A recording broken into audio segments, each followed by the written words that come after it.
आदर्श राज्य की विशेषताओं में हमने कल स्पष्ट किया था कि किस प्रकार प्लेटो ने रिपब्लिक में आदर्श राज्य के बारे में विस्तार से चर्चा की है। आदर्श राज्य के आधार न्याय सिद्धांत को माना गया है, जिसके अनुसार सबसे महत्वपूर्ण उसकी व्यवहारिकता है। अर्थात आदर्श राज्य लागू होता है या नहीं होता, इससे अधिक महत्वपूर्ण ये है कि प्लेटो का आग्रह यह है कि आदर्श राज्य की संकल्पना क्या है या किस प्रकार आदर्श राज्य बनाया जा सकता है। वो लागू बनता है या नहीं बनता, लागू होता है या नहीं होता, या व्यवहार में उसकी परिणति कितनी है, उससे अधिक उनका आग्रह उसके आदर्श रूप को वर्णित करने से है। तो आदर्श राज्य ही रिपब्लिक में वर्णित उनकी सर्वश्रेष्ठ कृति के रूप में चित्रित किया जाता है। आदर्श राज्य की स्थापना के लिए सबसे महत्वपूर्ण प्रत्येक व्यक्ति को अपना सर्वश्रेष्ठ समर्पित करना है। प्रत्येक व्यक्ति को जो भी गुण, जो भी सद्गुण प्राकृतिक रूप से उसके व्यक्तित्व में निहित है, जो भी कौशल जिसका उसको प्रशिक्षण दिया जाएगा, उसको अपने सर्वश्रेष्ठ रूप में, संपूर्ण रूप में राज्य के हित में समर्पित करना है। चूँकि राज्य आदर्श राज्य है और व्यक्ति अपना संपूर्ण सर्वस्व न्यौछावर करेगा राज्य के लिए, आदर्श राज्य को बनाने के लिए, तो इसको दिग्भ्रमित करने के लिए दो शक्तियाँ महत्वपूर्ण होती हैं, राजनीतिक शक्तियाँ और आर्थिक शक्तियाँ, जो आदर्श राज्य की स्थापना में बाधक होती हैं। तो प्लेटो इन दोनों ही शक्तियों को पृथक कर देता है। जिनके पास राजनीतिक शक्तियाँ होंगी वो आर्थिक शक्तियों को नियंत्रित नहीं करेंगे, और जिनके पास आर्थिक शक्तियाँ होंगी, अर्थतंत्र होगा, वो राजनीतिक निर्णयों के लिए महत्वपूर्ण नहीं माने जाएंगे, उनका राजनीतिक निर्णय में कोई भी सहभागिता नहीं रखी गई है।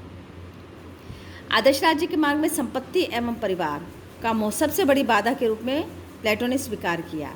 अर्थात जब समाज के सबसे महत्वपूर्ण वर्ग संपत्ति एवं परिवार के मोह में अपने कर्तव्य से पथभ्रष्ट होते हैं, विलग्न हो जाते हैं, तो आदर्श राज्य की स्थापना नहीं हो सकती।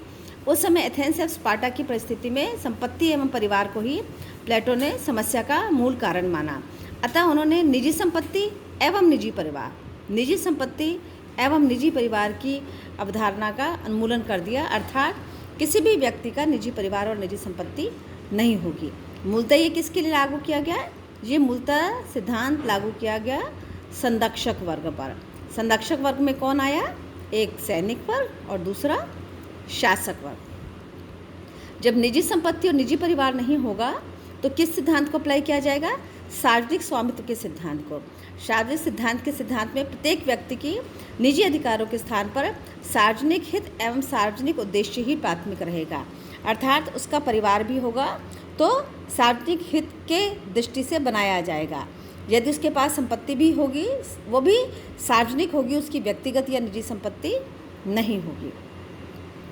चूँकि राज्य का वृहत रूप है, अतः राज्य ही प्राथमिक एवं महत्वपूर्ण है।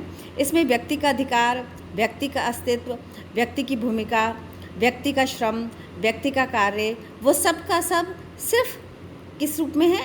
राज्य के एक प्रतिभागी के रूप में। जिस प्रकार एक समंदर में एक बूंद होती है, उस बूंद से समंदर बनता है, लेकिन महत्वपूर्ण क्या होता है? समंदर होता है, समुद्र होता है। तो प्लेटो के अनुसार आदर्श राज्य के रूप में क्या चीज़ महत्वपूर्ण है? समुद्र महत्वपूर्ण है, व्यक्ति उसका एक अंश मात्र है। आदर्श राज्य में नर और नारी को समान कार्य, दायित्व एवं भूमिकाएं निश्चित की गई हैं। अर्थात प्लेटो पहले ऐसे क्रांतिकारी विचारक माने गए जिन्होंने कार्य करने के आधार पर और कौशल के आधार पर, प्रतिभा के आधार पर स्त्री और पुरुष में किसी भी प्रकार का भेद स्वीकार नहीं किया। जो कार्य पुरुष करने में सक्षम है, वही कार्य स्त्री भी करने में सक्षम है।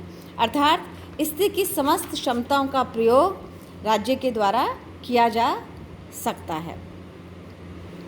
आदर्श राज्य के सर्वोच्च स्तर पर ज्ञान, संयम एवं अनुभव से युक्त दार्शनिक शासक सर्वोच्च व्यवस्था का संरक्षक होगा। उसके पास ज्ञान है, लगातार उसने 35 साल तक ज्ञान अर्जित किया है। उसके पास संयम है, क्योंकि उसका निजी परिवार, निजी संपत्ति नहीं है, उसको सबका संरक्षक बनना है।